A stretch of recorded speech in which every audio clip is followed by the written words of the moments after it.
Boy George is here live. Woo! What a joy. Good morning. Good morning. Looking much fresher than us, actually, Jay. I know, but you know, always I didn't looks do it myself. I just lay there and went.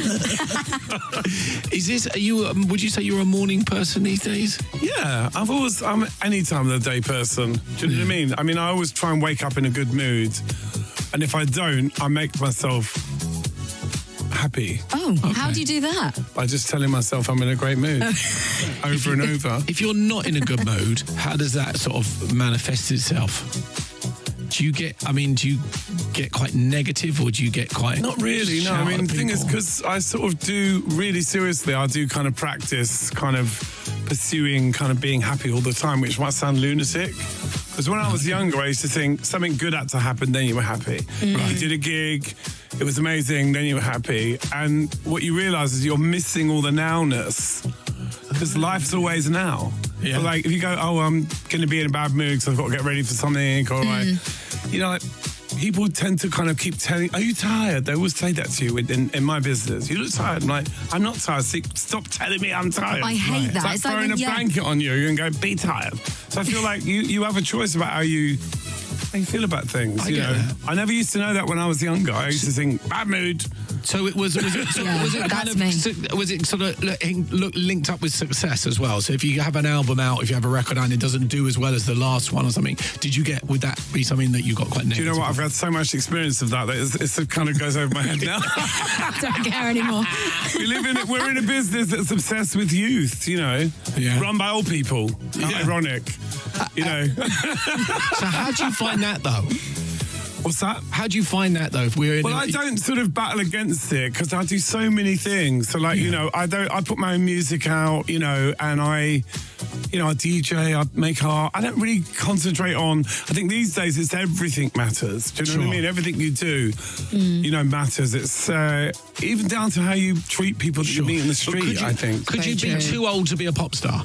I guess that's what I'm saying. Because I know you Why are do you other asking things. this, Jamie? No, because I think it's a good point. I think some people George think- says it's a young person's game. I think some people... No, I don't think so, because I think you get better the more you do something. I'm 100% a much better writer, a lyricist than I was when I was 19. I had nothing to say when I was 19. I thought I had everything to say, but I've got better at it because I work at it. It's just something I do all the time. I'm not one of these people that wait 6 months to write something. I write every day. Yeah. Jay, I thought you were asking because you wanted to be a pop star. I thought that's where you were going with That that. horse might have It's well and too truly late. bolted. You have to be a legacy act. Okay.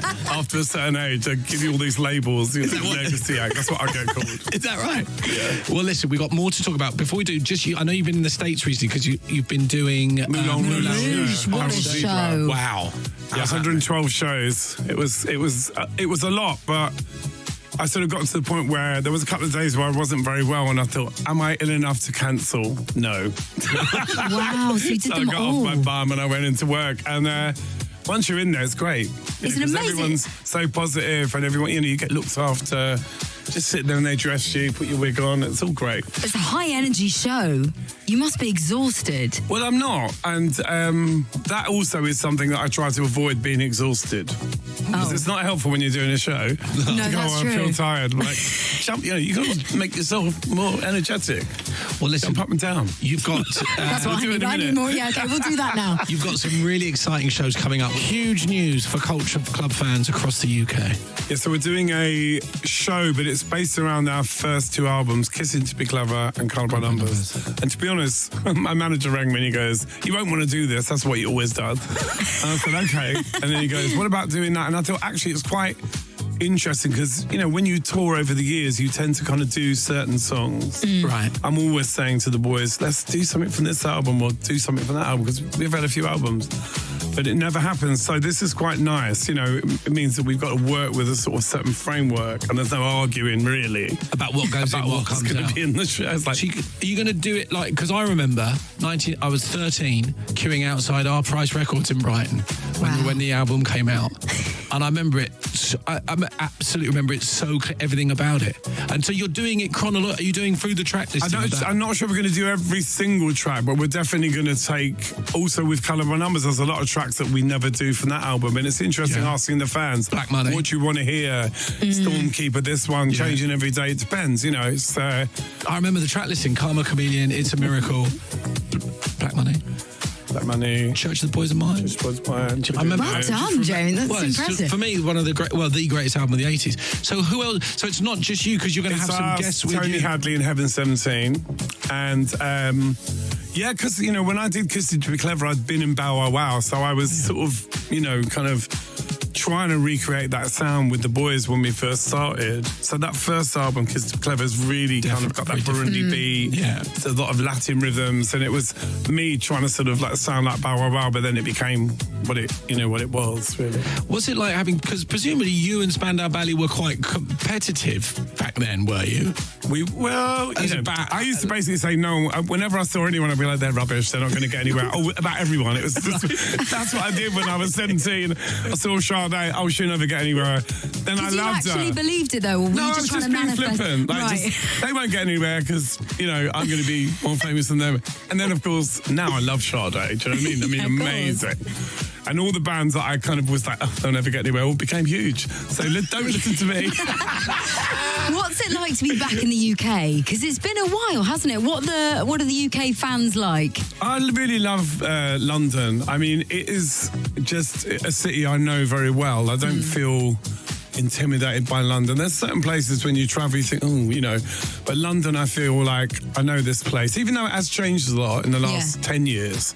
I think people are nice because I think when you go on the internet, you can start thinking the world's like that. You know, you think, because, you know, if you look at one thing, they keep feeding you the same thing. So you're getting some really negative stuff sometimes. But then you go out in the real world and people are actually lovely. So you're doing the O2, that'd be a big London show. You're also doing Co-op Live in Manchester. Yeah. We're going all over the country, actually. Yeah. But Co-op Live's huge. The biggest music, it's the new one, the big one. Yeah. And we're going to fill it. Yeah. There you go. We've actually had amazing start. We announced it on my birthday. I don't know if people were being nice because it was my birthday, but was your birthday we've last sold week? a lot of tickets, so I'm really happy. What did you do for your birthday? I avoided it. My manager goes, what do you want to do? And I said, you know what? I really want to sit on the sofa and watch TV. And he goes, all right then. Is that what you did? What TV shows are you watching at the moment? I was actually watching Suits, just old episodes of Suits, you know. And like, Meghan Markle. Well, listen. I think she should have stayed in that character the whole time, then it would have been a success. She should have just carried on being or the marriage. Rachel. Yeah. Just carried on like that. I couldn't have loved her. Tickets. That's where she went wrong. Tickets for Culture Club's UK Arena Tour are on sale now. It's always an absolute pleasure to chat to our special guest, Boy George. Oh, we love you.